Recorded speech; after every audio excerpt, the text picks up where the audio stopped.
Welcome back to Sounds Like a Bell. I'm going to tell you the story of the Zen Spider. This came to me when I was practicing Shodo, which is Japanese calligraphy during the kanji, which come from Chinese characters. And I'm a complete beginner, and I may always be a complete beginner. I'm not sure, but yes, I'm still learning and still will continue to learn. Anyway, I was doing some Zen circles, which there's two kinds. There's the complete Zen circle, and there's the incomplete Zen circle. And I like the incomplete ones.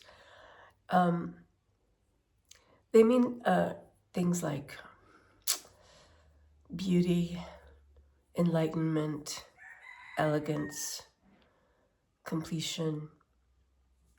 And then the imperfect ones they're not closed. So I was just playing around and doing a bunch of them, and I decided that I would tell you the story of the Zen Spider. So in this story, there's a young monk, and he wants to be with all the other monks and learn how to do martial arts and do all the fun stuff. But instead, the master said, no, you have to go outside and sit under a tree and meditate. Now, this made this young monk very unhappy because he was very impatient. And he didn't want to do that. And at the last minute, the master gave him a broom. And he says, go outside and sweep under the tree. Make sure all the leaves are swept up, and then you can sit down on the cold, hard ground. And this monk was just, he almost cried. He was so mad.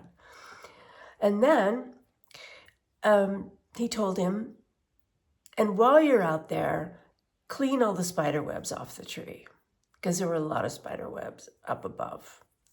So the monk kind of stomped out there. He swept up all the leaves. He looked up in the tree and he only saw one gigantic spider web. And he thought, fine, I'll just get rid of it. And so he picked the broom up and he got rid of the spider web. Then he sat down. It was very uncomfortable. And he couldn't meditate at all. And it was very cold. And all he could think about was all the fun things he was missing inside the temple. But at the end of his 2 hours, he had to stay out there. He went back inside. And the master said, so did you get rid of the spider web? And he said, yes. And the master went out and he said, but look, the spider web is back. It's complete. He built the spider web again. And the monk started to take it down. And the master said, no, tomorrow you come out, you take the spider web down, sweep up the leaves, sit on the ground, and meditate for 2 hours. And he did, day after day after day. And he could hear the young monks inside doing martial arts, and it just sounded so exciting and so fun. And that's what he really wanted to do. But pretty soon, it wasn't uncomfortable anymore. And sitting on that cold, hard ground was okay.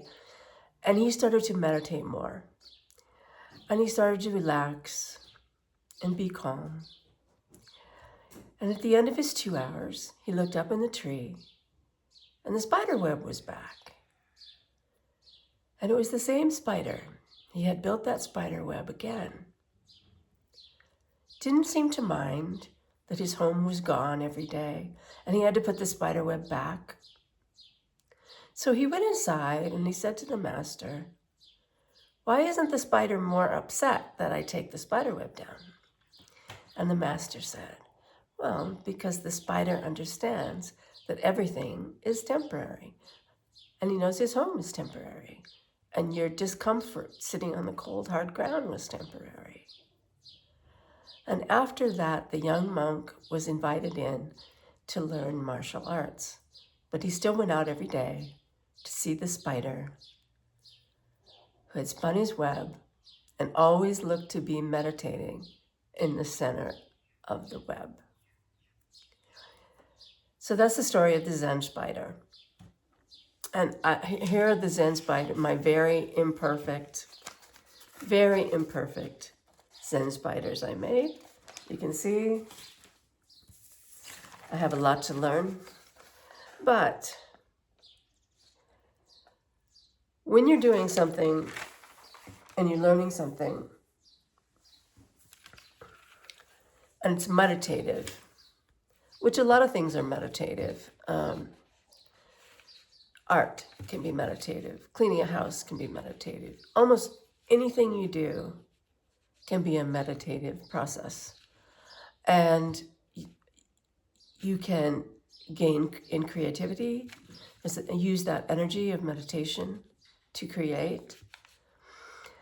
And this is what I came up with. Here's another Zen spider. I don't know which one is the best one.